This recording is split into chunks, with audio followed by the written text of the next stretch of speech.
memberikan materi juga ya Bapak Atma gitu, dan luar biasa sekali, saya juga nyimak dari awal sampai akhir untuk materinya, dan tentunya teman-teman panitia semuanya ya atas program yang luar biasa ini, dan saya harapkan nanti teman-teman juga akan mengambil manfaat dari pelatihan penguatan soft skill ini. Baik, izinkan saya untuk share screen ya.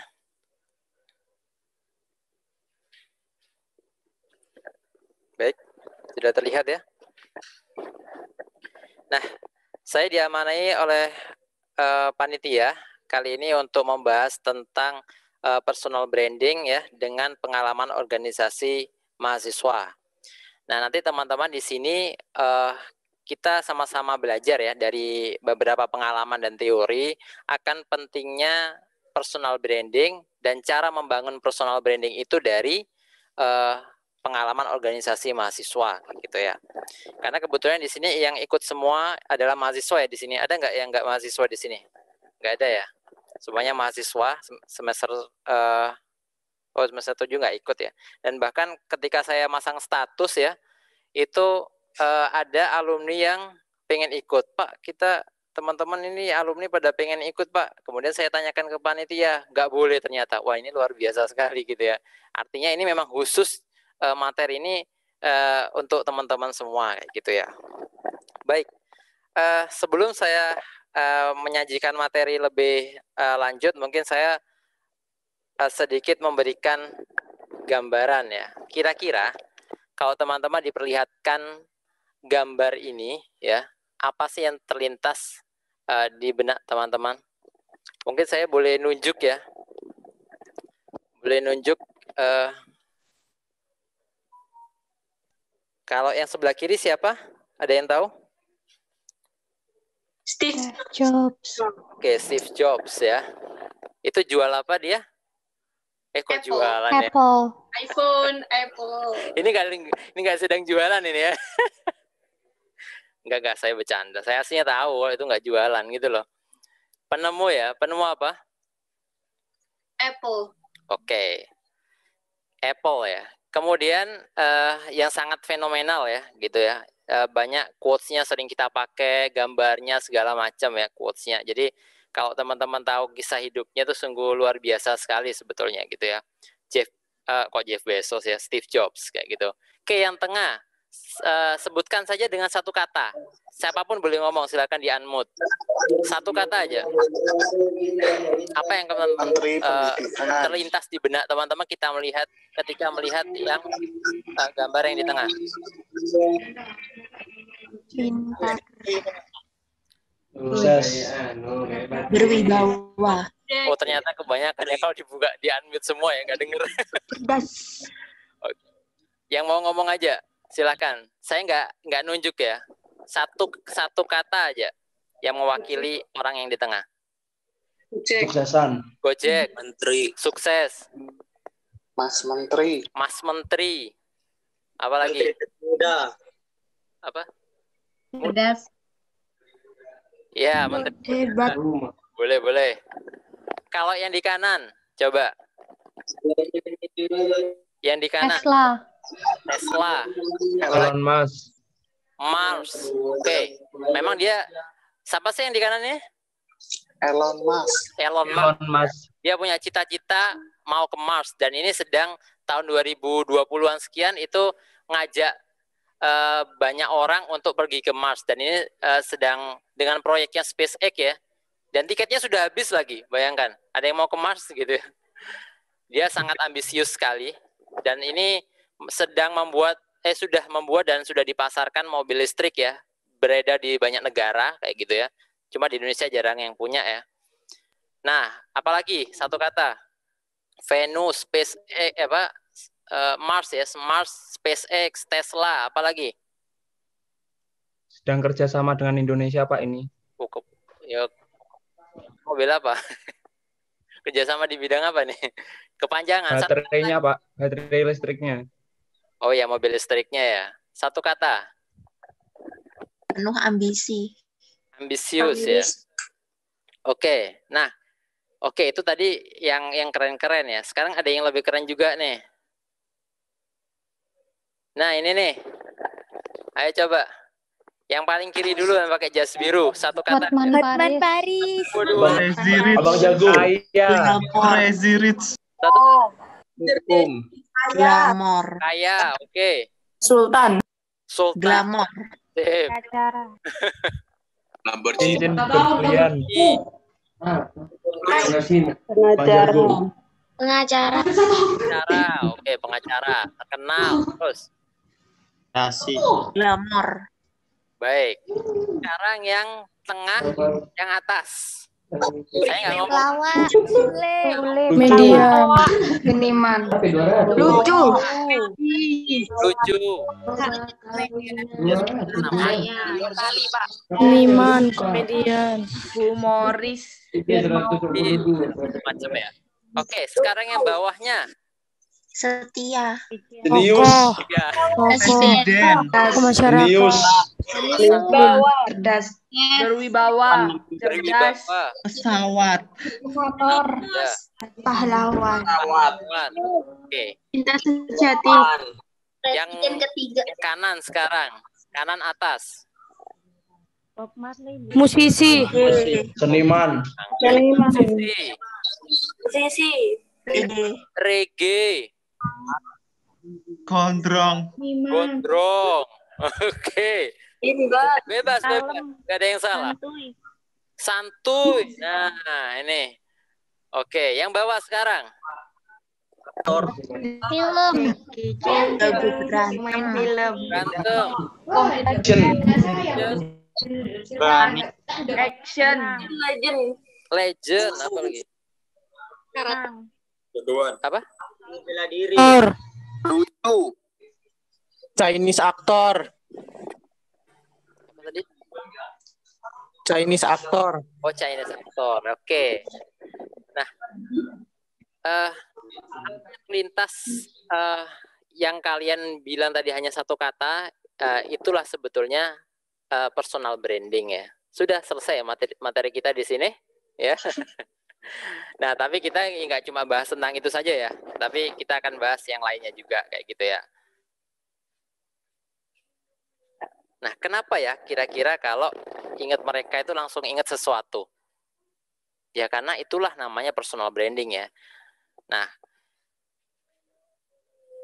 personal branding ini katanya Jeff Bezos ya. Tahu Jeff Bezos? Yang botak itu? Oh maaf Pak Jeff ya. Yang botak, tapi dia orang terkaya di dunia saat ini. Yang dia punya Amazon ya. Amazon.com itu. Itu katanya adalah personal branding itu adalah apa yang orang katakan tentang Anda ketika Anda tidak ada di ruangan itu, ya. Apakah itu dinilai lucu ya? Misalkan ada Sule, kita pernah tahu Sule ada di ruangan ini, kemudian Sule nggak ada, kita lagi ngomongin Sule. Yang orang bentuk apa tentang Sule itu adalah personal branding. Kemudian apa yang orang bentuk tentang Steve Jobs ketika orangnya sudah meninggal, nggak ada orangnya segala macam, itu namanya personal branding. Kemudian ada yang dinilai lucu, ada yang dinilai pemarah, ada yang dinilai juga santuy kayak Bob Marley tadi itu ya. Nah, tapi apakah hanya orang-orang itu saja yang punya personal branding? Ternyata tidak kayak gitu ya. Ternyata enggak. Nah, semua orang itu punya personal brandingnya masing-masing. Baik apakah yang disengaja maupun tidak disengaja dari dalam membangunnya. Itu. Kalau kalian ingin tahu personal branding diri kalian sendiri, tanya teman terdekat, ya. Tanya teman terdekat atau teman yang lain aja yang tahu gitu. Maka itulah personal branding kalian, kayak gitu ya. Di sini yang paling terkenal siapa? Di mana nih? Saya urut deh. Di prodi RMD yang paling terkenal siapa? Di antara mahasiswa. Kalau di Gizi dulu ada ya, tapi kayaknya sekarang sudah alumni itu jadi Instagram influencer gitu ya, followernya banyak gitu ya, sampai ratusan ribu. Saya juga nggak ngerti itu. Ada beberapa orang yang kayak gitu. Kalau di RMD atau di GKL ada nggak? Atau mungkin yang paling terkenal lah gitu, yang paling wah kayaknya ini mesti kesayangan dosen atau nilainya IPK-nya bagus. Itu namanya personal branding ya. Jadi kalau ada, oh ini anaknya pinter, anaknya rajin, anaknya apa misalkan dan segala macam yang bagus-bagus, itu namanya personal branding. Mereka artinya bagus. Ada nggak yang ini nakal, nggak pernah masuk apa segala macam? Ya itu namanya personal brandingnya dia. Mau jelek mau buruk ya itu penilaian orang seperti itu ya. Oke. Nah, kenapa sih personal branding itu penting ya?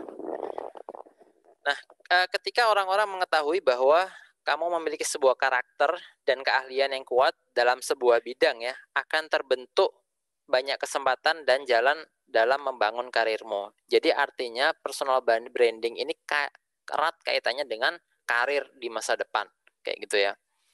Nah, selain itu kamu juga akan semakin dicari ya oleh berbagai orang atau industri yang membutuhkan keahlian tersebut. Kalau personal brandingnya kuat dan khusus di bidang tertentu, maka itu sangat dicari gitu ya, sangat dicari oleh orang atau industri. Jadi orang tuh ingatnya kalau aku tuh butuh ini, berarti harus ke orang ini, kayak gitu. Seperti itu. Jadi artinya sangat erat sekali dengan membangun karir kita di masa yang akan datang, seperti itu. Dan jangan sampai orang lain itu, atau jangan biarkan orang lain tuh membranding diri kalian seenaknya gitu loh. Apalagi memberikan stereotip atau branding yang buruk. Wah ini anaknya males, anaknya nakal, nggak pernah ngerjain tugas, kemudian pemabuk lah, apa suka narkoba segala macam. Itu kan stereotip yang jelek. Ya tapi itu branding. Branding itu kayak pisau ya. Pisau itu bisa digunakan untuk memotong buah, tapi bisa juga untuk digunakan untuk membunuh kayak gitu ya. Ya, itu artinya ya netral personal branding itu. Nah, saatnya kita saat ini adalah bangun personal branding kita sendiri, seperti itu ya. Oke. Nah, ini adalah contoh yang saya cari ya. Orang-orang yang berhasil menurut saya itu yang berhasil membranding dirinya dengan baik kayak gitu ya. Jadi orang tuh ingatnya kalau ini kebetulan orang-orang gizi semua ya. Saya belum tadi saya nyari-nyari yang RMD, saya kebetulan nggak tahu kata kuncinya juga dan nggak tahu yang terkenal influencernya itu siapa kalau di rekam medik sih kayak gitu. Jadi saya nyarinya yang gizi gitu. Mohon maaf. Ini contohnya ada Hans Bolling, ada Rizal Nutritionist kayak gitu ya. Ini bukan Pak Rizal ya, beda lagi.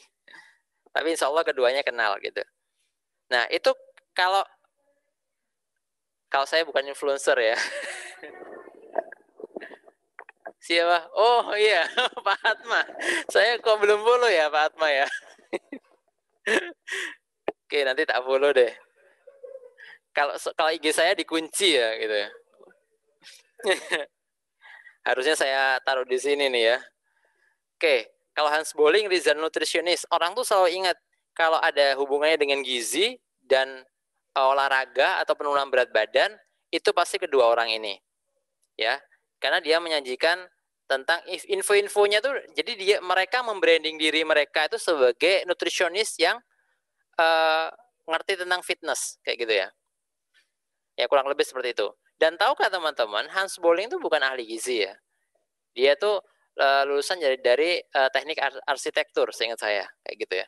Tapi followernya luar biasa dan dia ngomongin tentang gizi terus kayak gitu. Nggak pernah ngomongin arsitekturnya kayak gitu. Karena dia sudah membranding dirinya. Kemudian ada lagi Mbak Khairiska Citra. Nah, ini dia membranding dirinya itu sebagai gizi ilmiah. Jadi kalau coba follow itu kalau di Instagramnya ya isinya jurnal, kemudian dibahas, jurnal. Jadi kayak pelajaran kuliah gitu aja. Intinya dia evidence based is number one kayak gitu di Instagramnya. Kayak gitu ya. Jadi fakta gizi berbasis ilmiah. Makanya kan tagline-nya seperti itu ya. Oke, ada lagi yang diet santuy. Ini penurunan berat badan. Ada juga Ran Ferdian. Ini kalau ada yang pernah follow ya, Ran Ferdian ini membranding, dia nutrisionis ya, sarjana gizi. Dia membranding dirinya itu gizi tapi suka masak-masak dan komennya tuh konyol-konyol gitu ya. Komennya konyol-konyol. Ya, dan ada di TikTok juga, tapi saya sih nggak punya TikTok ya. Oke, nah seperti itu.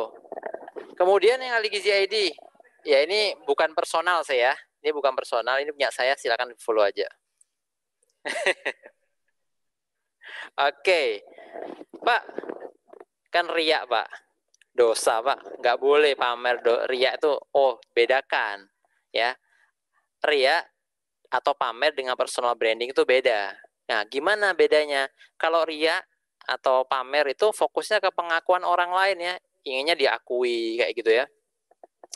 Wah kamu hebat, wah dahsyat, wah kaya, wah ganteng itu. Nah itu riak seperti itu ya.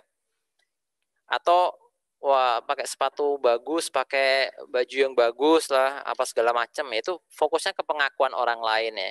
Nah sedangkan personal branding itu fokusnya ke karir atau goal diri. Nah kayak gitu. Jadi saya ingat quote ya. Jadi kalau winner is always focus on winning ya. Tapi kalau loser is always focus on winner. Maksudnya itu kalau pemenang, jiwa pemenang itu fokusnya ke kemenangan gitu, ke goal. Tapi kalau loser, loser itu pecundang, itu fokusnya ke pemenang, ke orangnya kayak gitu ya. Jadi fokuslah ke goal diri. Jadi ada yang bilang tuh urip itu sawang sinawang ya. Jadi kadang-kadang ngelihat orang lain, enak kayaknya kayak gitu. Ya sudah itu kita punya goal-goal sendiri seperti itu. Kita punya karir, jenjang karir sendiri. Silahkan kita menapaki dan mulai membangun dari sekarang seperti itu. Kemudian perbedaan lainnya. Nah, kalau ria ini sifatnya sesaat ya, ingin dipuji. Setelah dipuji apa? Ya udah selesai, gitu ya. Jadi kalau saat itu juga, beli tas ya, misalnya tas branded, mereknya Louis Vuitton gitu ya, Louis Vuitton yang lagi rame ya, Louis Vuitton, tulisannya Louis Vuitton kayak gitu ya, nggak tahu lah, pokoknya bacanya Louis Vuitton.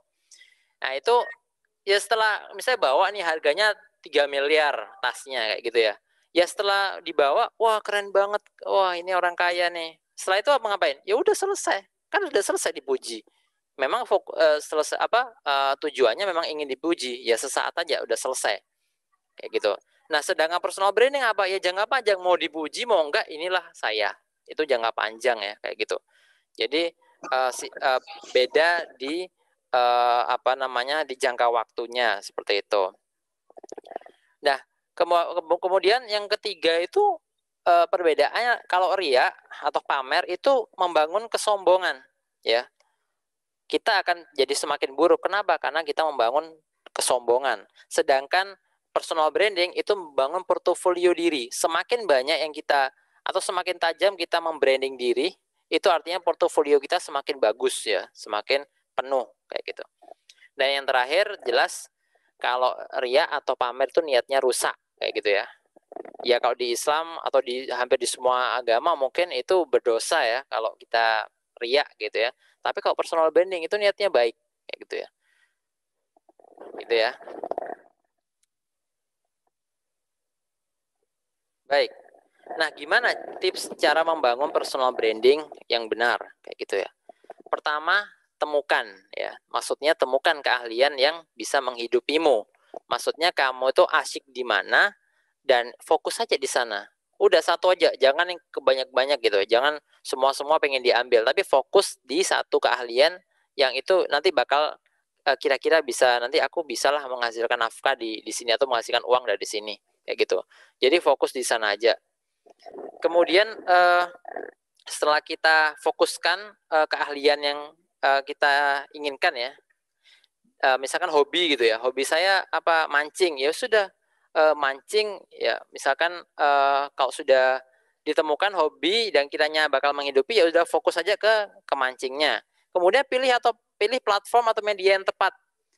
Jangan semuanya gitu, fokus saja ke beberapa, ke 2 atau bahkan mungkin 1 ya. Kayak gitu, fokus mau ke Instagram, mau ke blog atau mau ke YouTube atau mau ke yang lainnya, Twitter gitu ya. Kalau tokoh-tokoh terkenal kayak tokoh politik, tokoh yang lain tuh biasanya Twitter ya. Karena konten dari kalimatnya beda sama YouTube. Nah, pilih platform yang tepat. Misalkan mancing ya, kan tadi saya ambilkan contoh kasusnya keahlian adalah mancing keahliannya. Maka misalkan milih di YouTube. Nah, maka jadi fokus aja di sana, membagikan gimana cara memilih pancing yang benar, memilih umpannya, tempatnya dan seterusnya, itu semua direkam dan dibagikan, atau mungkin diblog ya, difoto kemudian diulas dalam bentuk tulisan dan seterusnya, atau Instagram foto. Jadi fokus di satu atau dua media platform saja. Setelah itu terbangun, nggak apa-apa follower cuma 1, 2 ya, atau bahkan mungkin ya di awal dari kan sedikit-sedikit ya, atau mungkin yang sekarang misalkan hanya 50 follower kalian, ya nggak apa-apa kayak gitu. Itu yang penting mulai aja dulu. Nanti lama-lama juga bakal banyak. Itu saya memulai Ahli Gizi ID itu organik ya. Dari mulai 0, kemudian nambah jadi 10 orang, nambah 15, 20 segala macam. Ya itu sampai akhirnya sekarang 39.000 followernya. Gitu. Bentar lagi 40.000 tumpengan deh. Ya. Oke, kemudian selanjutnya adalah setelah kita memilih medianya, baru kita kolaborasi, ya, kolaborasi dengan partner yang satu skills. Jadi ikut komunitas mancing mania, mantep, gitu ya, mantap. Dan perbanyak jaringan, gitu lah. Kalau kita sudah punya komunitas, kemudian kita punya teman-teman yang satu skills, kita bangun komunitas, misalkan membangun komunitas mancing mania. Misalkan internasional gitu ya, ketuanya kalian gitu ya, misalkan itu kan bisa, atau se-Jawa Bali, atau mancing mania mancing tanpa alat misalkan gitu ya, perkumpulan pemancing tanpa alat itu kan bisa aja gitu ya, nggak apa-apa gitu. Loh, jangan salah, kalau teman-teman pernah tahu di Discovery Channel apa Nat Geo gitu ya, kan ada tuh yang mancing kalau di Australia, mancing lele yang gede-gede itu kan nggak pakai alat, itu pakai tangan aja gitu. Tapi ya saya sedikit bercanda sebetulnya sih gitu ya. Oke, yang keempat adalah luncurkan produk atau jasamu. Nah, sudah personal branding sudah terangkat, follower sudah mulai banyak jaringan segala macam, jualan gitu ya, jualan apa ya terserah kalian. Kalau misalkan saya tadi ambil kasus misalkan yang ahlinya mancing gitu ya, maka ya jangan jauh-jauh dari mancing. Jangan sudah punya partner, sudah punya komunitas segala macam, jualannya daster, kan nggak pas gitu ya. Jadi jualannya ya harus kaitannya dengan misalkan pancingnya, mata pancingnya, senarnya, atau mungkin jualan kaos yang kaitannya dengan mancing segala macam. Artinya kita ciptakan kolam kita sendiri gitu ya. Nah, kalau kita ciptakan kolam kita sendiri, yang artinya itu ada prospek bisnis kita, itu mau kita nggak usah mancing ya. Kita nombak aja minimal kena buntutnya. Artinya kita jualan apapun di komunitas itu masih laku gitu ya. Gitu ya. Atau jasa apa kayak jasa memancingkan orang lain, tapi biasanya nggak ada jasa memancing gitu. Oke, seperti itu. Dan seterusnya, ini hanya misal saja tadi tukang yang ahli mancing ya, yang hobinya mancing. Oke. Bangun kekhasanmu dengan portofoliomu sendiri. Jadi sesungguhnya kita hidup itu adalah membangun portofolio kita sendiri, kayak gitu ya. Maksudnya portofolio ya kita anggap sama lah ya, CV dengan portofolio itu sama ya. Jadi orang itu akan menilai kita tuh dari apa yang sudah kita lakukan dan dari spesifikasi diri kita, kayak gitu ya, dari spesifikasi diri kita. Nah, sebagaimana kita membeli barang ya, apa sih kalau kita beli barang, misalnya beli kamera gitu, atau beli HP lah ya, paling gampang. Pasti kita yang pertama cari apa? Spesifikasinya, pengennya apa? Yang kameranya ada 8 gitu ya. Yang RAM-nya kalau bisa 80 GB, apalah ya, terserah. Kemudian yang layarnya harus gedenya sekian, kemudian dan seterusnya spesifikasinya kita sudah nemu. Nah, kemudian baru kita nyari apa kalau kita mau beli? Nyari ratingnya biasanya kan. Ratingnya. Oh, ini kok ratingnya 1 nih. Harganya murah sih, tapi ratingnya kok cuma 1. Oh, ternyata KW atau apa segala macam gitu ya. Nah, manusia juga sama ya. Sama halnya dengan manusia itu ya nggak jauh-jauh dari dua hal itu tersebut. Antara spesifikasinya apa, maksudnya dia itu pendidikannya apa, kemudian keahliannya apa, dan seterusnya. Kemudian spesifikasinya, dia pernah ngapain, ratingnya, dia pernah ngapain sebelumnya, sukses atau enggak, gimana hasilnya. Jadi seperti itu namanya kalau sudah keduanya terbangun, kita akan membangun portofolio kita sendiri. portofolio itu dari apa sih? Ini saya pecah lagi ya. Ternyata portofolio diri itu terdiri dari 3 hal ya. Ada dari prestasi, skill, dan jaringan atau network. Nah, yang pertama prestasi ya. Prestasi itu bisa akademik, non akademik. Akademik itu misalkan IPK, kemudian IPK, kemudian nilai dan seterusnya gitu ya. Itu prestasi akademik. Kalau non akademik misalkan lomba catur ya, lomba makan kerupuk gitu-gitulah, apalah terserah ya. Nah, itu ternyata hanya menempati 20% porsi penilaian portofolio. Bobotnya hanya 20% saja. Kemudian skills ya, itu 30% ya. 30%. Jadi termasuk sertifikasi. Nanti kalau ada sertifikasi apa, kalian mau lulus dari Poliju itu diikuti ya. Sertifikasi termasuk kalau saat ini bisa mengambil sertifikasi, ambillah sertifikasi apa yang bisa kalian ambil di luar. Karena itu nantinya akan mendukung dalam nanti kalian membuat portofolio diri dan tentunya akan menunjang karir kalian ketika mencari pekerjaan nanti. Kemudian, nah itu 30% bobotnya. Sorry ini salah ini ya, maksudnya 50%, bukan 70%, 50%. Salah ngitung. Oke, 50% itu adalah jaringan gitu ya. Jadi separuhnya jaringan. Kita sudah berprestasi, bagus akademik, skillsnya bagus, sertifikasi, tapi kita nggak punya siapa-siapa ya. Gitu ya, nggak punya siapa-siapa. Nggak punya orang dalam gitu ya.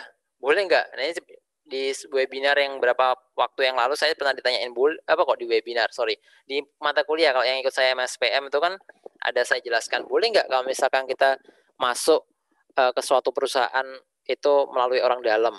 Kan nggak boleh tuh Pak, itu nggak fair. Kalau di negeri ya, gitu ya. Kalau di negeri ya, tapi kalau di swasta itu nggak ada masalah. Nah ini perusahaannya bapakku mau apa? Aku masuk ya nggak apa-apa. Ini saya ada teman di dalam, saya ada saudara, saya ada apa, jadi jaringannya luas ya masuk-masuk aja nggak ada masalah gitu. Tapi ketika itu dalam bentuk tes ya, harus masuk ke sana dalam bentuk tes, kemudian kita memotong tes itu, nah itu nggak fair namanya ya, kayak gitu. Nah, dan tahukah teman-teman bahwa perusahaan-perusahaan swasta itu sebagian besar itu juga close recruitment gitu ya. Jadi nggak open recruitment sebagaimana yang kita sering dengar. Jadi kebanyakan close recruitment. Jadi ini bagus diambil. Pernah nggak dengar ada open recruitment-nya CEO-nya Gojek, CEO-nya Google, atau CTO-nya siapa? Nggak ada kan open recruitment-nya. Yang ada apa? Ya close recruitment. Didatangi orangnya, kemudian ngobrol, kamu mau nggak saya gaji sekian juta $, tapi kamu kerja di sini. Oke deh, boleh pindah gitu. Jadi close recruitment. Makanya banyakin jaringannya. Kalau nggak ada jaringan, ya nggak akan guna prestasi dan skills itu ya.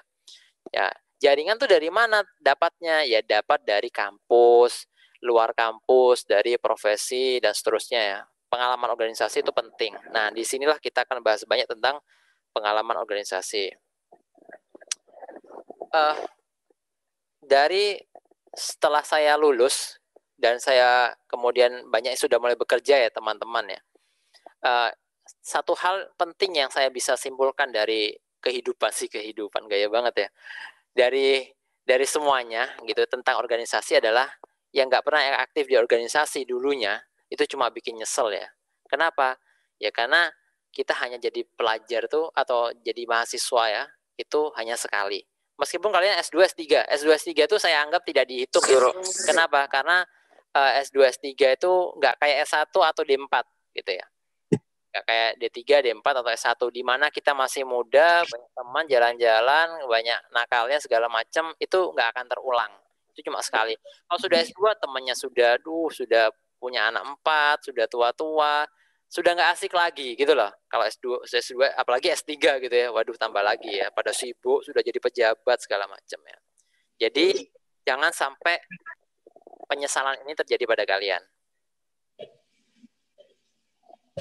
Ini pada tidur semua? Nggak apa-apa sambil ngopi-ngopi nyantai aja ya. Saya yakin kalian sudah nggak fokus gitu. Tapi nggak lah ya. Harus stay tune di sini. Saya lihat juga ini kan kameranya hidup semua ya. Ini pada ada semua. Hidup sih layarnya, orangnya nggak ada ya. Kemana semua? Tolong ini panitia ya. Diceplesi satu-satu ya. Baik, lanjut. potensi kerugian kalau kita nggak aktif di organisasi gitu ya. Apa sih ruginya kalau kita nggak ikut di organisasi ini? Yang pertama, pertemanan kita sempit. Ya jelas orangnya itu aja ya. Misalnya kita temenan nih, wah teman kental ya. Teman kental ada nih bertiga gitu ya, bertiga misalkan. Ini sampai dari awal masuk sampai lulus ini bertiga terus. Ya udah itu aja, karena nggak pernah ikut organisasi ya nggak berkembang temannya kayak gitu ya. Udah gitu sudah lulus ya yang satu nikah sama orang Azerbaijan, wah kesana lah hilang gitu ya. Yang satu lagi apa? Ya jelek-jelek kayak misalkan ini meninggal gitu ya. Ya tinggal kalian sendiri kan, nggak ada siapa-siapa lagi gitu, nggak punya teman lagi gitu. Maka jaringan tuh harus jangan sampai sempit ya temannya. Kemudian yang kedua adalah banyak waktu luang. Wah bagus dong Pak. Oh enggak, untuk pemuda luang itu celaka ya. Jadi jangan sampai ada waktu luang untuk diri kalian itu ya. Itu jangan membuang-buang waktu ya. Kita hidup tuh cuma pendek ya. Hidup tuh hanya berapa tahun sih paling, ya rata-rata hidup manusia tuh 65 tahun lah ya gitu ya. Kalian berapa belas tahunnya? 15 tahun tuh gak dihitung lah ya. 15 tahun sudah selesai gitu ya. Jadi artinya sisanya aja itu loh. Sisanya 50 tahun itu aja. Nah maka jangan sampai waktu itu terbuang sia-sia. Isinya cuma tidur, makan ya. Dan biasanya yang waktu luang ini menimbulkan dampak-dampak yang negatif ya, narkoba, seks bebas, kemudian ya isinya ya itu ya yang jelek-jelek aja ya. Jangan sampai banyak waktu luang ketika kalian muda. Kemudian yang ketiga adalah sulit beradaptasi ya. Sulit beradaptasi. Kalau kalian nggak tahu gimana hidup di organisasi, maka ketika kalian tiba-tiba nyemplung saat kalian kerja dan nyemplung di organisasi lingkungan yang aneka ragam, kalian tidak siap gitu ya. Kalian terbiasa di lingkungan ya lingkungan itu aja orangnya ya, di mana orang-orang isinya mungkin karena kalian dari hidup dari lahir sampai sekarang di Jember terus ya, taunya ya orang Jawa itu kayak gini, harus ini nun sewu apa segala macam. Ketika kalian sudah dipindah tugas misalkan di Papua gitu, atau di Sulawesi atau di Medan yang dimana orangnya itu keras-keras, ini ini orang nggak sopan gini ya, kalian tidak siap dengan hal itu kayak gitu ya. Apalagi kalau di luar negeri ya, dimana orang-orangnya sudah nggak ada yang peduli gitu ya. Nah, kalau kalian nggak bisa cepat-cepat beradaptasi maka ya habis kayak gitu. Oke, yang keempat adalah nggak mengerti kerjasama tim karena nggak terbiasa bekerja tim ya kayak gitu. Kalau menurut saya pelajaran ini tuh pelajaran yang di organisasi itu hampir banyak yang tidak ada di bangku kuliah ya. Kalaupun ada misalnya kerjasama tim tugas gitu ya, untuk mengerjakan tugas itu kan sebetulnya ingin meningkatkan capaian pembelajaran, ingin meningkatkan kerjasama tim juga gitu ya. Tapi berbeda gitu loh. Kebanyakan kerjasama tim kalau kalian mengerjakan tugas itu ya kebanyakan kerja sendiri-sendiri kemudian digabung. Nah, seharusnya nggak seperti itu gitu loh. Nggak seperti itu, dan saya yakin kebanyakan tugas seperti itu gitu loh. Itu nggak bagus buat kalian gitu. Kenapa? Karena nggak ada kerjasama timnya. Dimana nanti kalau kalian berorganisasi, kalian bisa tahu bagaimana caranya memanage manusia kayak gitu. Kemudian yang kelima adalah minim pengalaman ya. Ikut organisasi itu bisa keliling dunia dengan bebas gitu ya. Maksudnya ya minimal keliling kota lah gitu ya. Kalau saya dulu masih mahasiswa itu saya kebetulan banget ya tahun 2018 ketika saya berumur 18 tahun ya. Nggak tahu kalau 18 tahun tuh seingat saya semester berapa ya? 5 apa ya? Itu sekitar semester 5. Itu saya kan kebetulan pernah jadi sekjen Ilmagi ya, mahasiswa gizi se-Indonesia.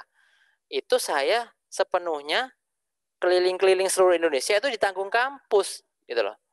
Jadi saya nggak pernah naik pesawat, tapi sejak itu saya pernah naik pesawat gitu loh. Keliling-keliling Indonesia naik pesawat. Bayar nggak? Enggak. Dibayari kampus. Hotelnya dibayari kampus. Kemudian makannya dibayari kampus semuanya.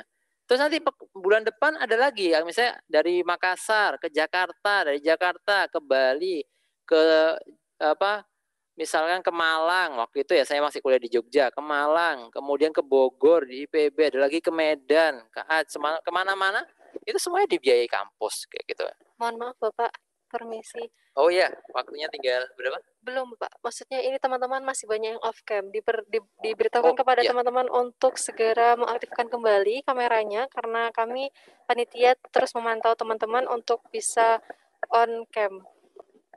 Sekali lagi untuk teman-teman dipersilakan untuk on kamera selama pemateri berlangsung sampai acara selesai. Terima kasih.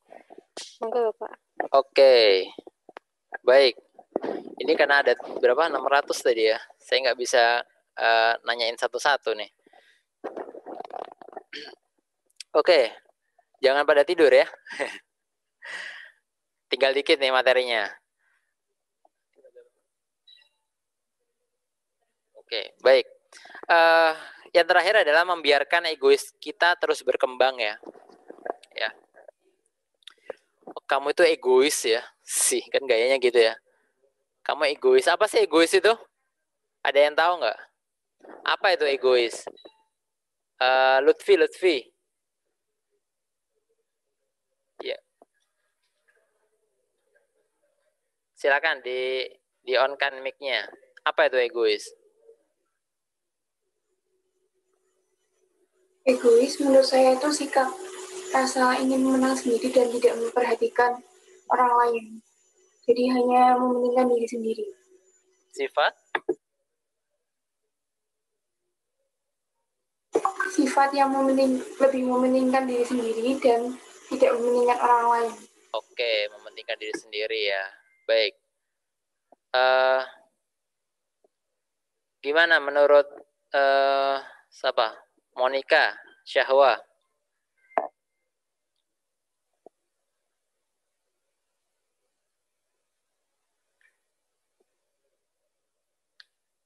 Halo Monica, gimana kalau pengertian menurutmu?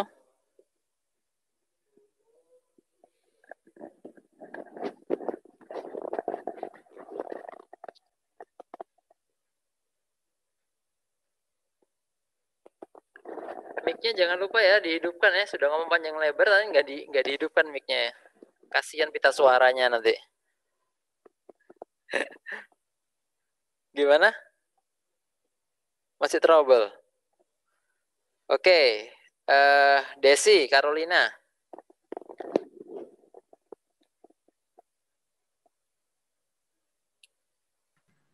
Menurut saya, Pak, egois itu adalah sikap diri yang tidak mau mengalah dan ingin pendapatnya saja yang didengar. Dan pendapatnya sendiri yang tidak mau didengar. Ya, semuanya betul ya. Semuanya betul. Jadi intinya itu fokus ke diri sendiri ya. Jadi padahal kita itu manusia kan hidup makhluk sosial ya, dimana kita juga nggak cuma memikirkan diri sendiri, tapi kita juga harus memikirkan orang lain juga. Nah, kita jangan merawat rasa ini gitu loh. Rasa egois itu jangan merawat karena egois itu sifat yang buruk kayak gitu ya. Tapi kita harus bersosialisasi dengan orang lain. Nah, kalau kita nggak aktif di organisasi, kita nggak punya pengalaman untuk bersosialisasi dengan orang lain kayak gitu ya. Baik. Nah ini yang paling seringnya ditanyakan ya. Pak, saya malas ikut organisasi Pak. Saya nggak boleh sama orang tua, harus fokus belajar kayak gitu ya. Nah, kenapa? Karena takut IPK-nya jelek kayak gitu ya. IPK-nya jeblok kayak gitu. Nah, sesungguhnya tahukah teman-teman, IPK jeblok karena kebanyakan ikut organisasi itu hanyalah mitos belaka gitu lah. Hanya mitos. Itu tidak terbukti. Ada tuh Pak, teman saya aktif organisasi jelek, ya itu kasuistik aja gitu loh. Kasuistik aja 1-2 orang, tapi kebanyakan justru mereka sukses di masa yang akan datang kayak gitu ya. Jadi sampaikan ke orang tuanya, Pak, Bu, belajar itu ternyata kata dosen saya itu bukan cuma di dalam kelas, Bu, atau mata pelajaran, tapi juga ada pelajaran-pelajaran di luar kampus, Bu. Gitu. Makanya untuk menambah soft skill saya, ya saya izin untuk ikut organisasi di luar kampus, di luar mata pelajaran, yang bisa di dalam kampus boleh, di luar kampus boleh kayak gitu ya. Entah itu ikut saya nggak hafal, di Polijen ada macam-macam, banyak banget organisasi, silahkan teman-teman boleh ikut. Kalau nggak suka di dalam kampus, boleh di luar kampus. Kalau dulu di saya tuh mulai dari, karena saya pernah hidup di Jogja ya, jadi itu Jogja itu adalah miniatur dunia, kalau bukan Indonesia lagi ya, miniatur dunia. Dari mulai paling kiri sampai paling kanan fahamnya ada. Dari mulai bejat, paling bejat sampai paling alim itu ada semua di Jogja. Jadi tinggal kalian memilih mau ikut apa. Ada ekstrakurikuler capoeira dulu ya, zaman saya masih ada capoeira, ada bartender, kemudian ada eskul silat, eskul basket, lari apa, bahkan sampai berkuda itu ada kayak gitu ya. Tapi bukan kuda-kudaan yang dikasih koin tuh ya, bukan, beda. Oke. Buktinya apa? Saya nggak mau jauh-jauh ngasih bukti yang saya nggak kenal siapa gitu ya. Ini teman-teman saya sendiri, ada senior saya, ada junior saya, ada guru saya gitu ya. Yang paling kiri buktinya adalah ada Dr. Ega, spesialis patologi klinis ya. Itu kebetulan senior saya dulunya ketika saya jadi maba, masih unyu-unyu, beliau sudah angkatan tua ya. Gitu. Kemudian ketika saya masih kuliah, beliau sudah ngambil spesialis gitu. Tapi masih komunikasi dan sampai sekarang juga masih komunikasi. Beliau dulunya itu ketua senat Fakultas Kedokteran ya, UGM. Itu IPK-nya kalau teman-teman tahu itu 4 bulat, 4,00 bulat, enggak 3,99 atau seberapa, itu 4 bulat gitu ya. Itu luar biasa sekali. Padahal beliau adalah ketua senat dan sangat sibuk sekali di kampus.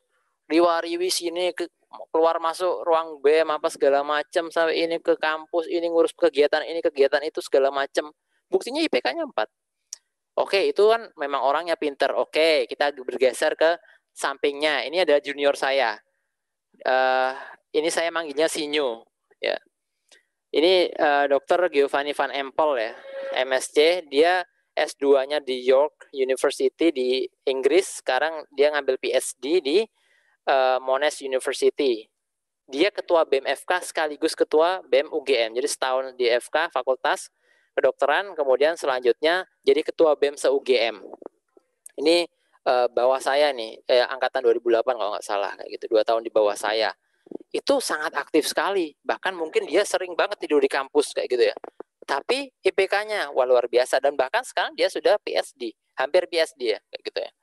Jadi sedang ngambil S3 kayak gitu.